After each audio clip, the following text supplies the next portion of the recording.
mengakui terhadap raditu billahi robba wa bil islami dina wa bi muhammadin nabiyya wa rasulah wa bil qur'ani imam.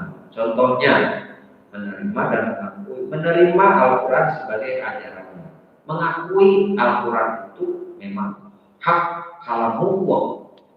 Jadi kalau misalnya dalam Al-Quran melarang mendekati zina atau perbuatan zina, tapi orang itu masih zina, maka minimalnya dia mengakui bahwa dirinya melanggar terhadap salah satu larangan yang terdapat di dalam Al-Quran.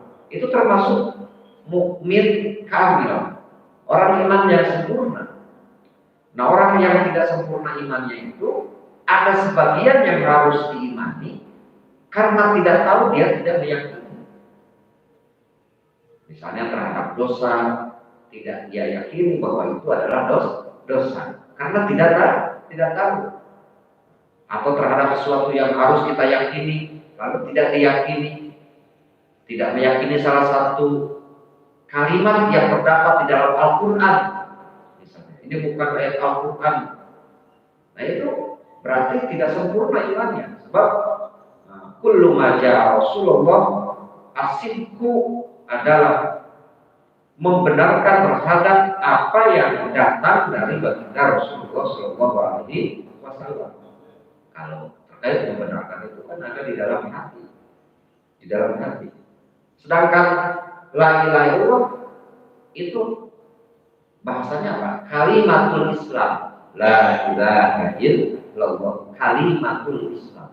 Jadi orang yang sudah mengucapkan asyhadu alla ilaha illallah itu disebut orang Islam di dunia itu. Bagaimana kalau di akhiratnya? Ia harus menjadi syahadat mujin, mau tidak mau. Caranya adalah belajar.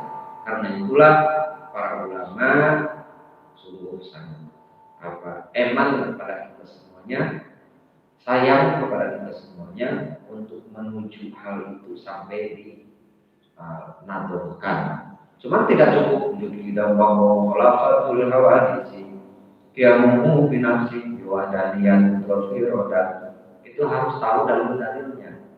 Makanya saya sampaikan sedikit demi sedikit beberapa pertemuan kemarin menyampaikan sifat wujud dan sekarang adalah sifat qidam. Jadi nomor kedua sifat yang wajib bagi Allah adalah sifat qidam.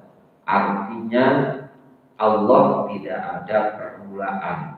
Artinya Allah tidak dimulai dengan ketiadaan.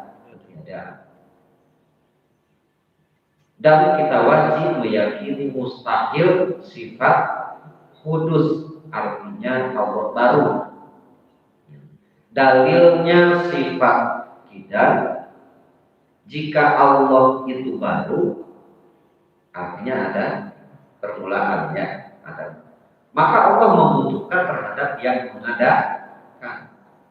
Kalau Allah itu ada permulaan, Allah itu nanti akan membutuhkan terhadap yang mengadakan Allah, yang menciptakan Allah.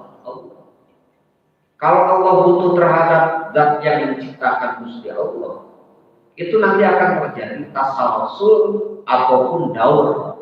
Tasalsul itu Allah ini butuh kepada Allah ini, Allah ini butuh kepada Allah ini. Terus, jadi kapan berhentinya? Itu kan mustahil. Sebab setiap yang wujud itu pasti harus ada yang mengadakan. Sementara ini terus saja berantai atau daur, satu sama lain saling menciptakan.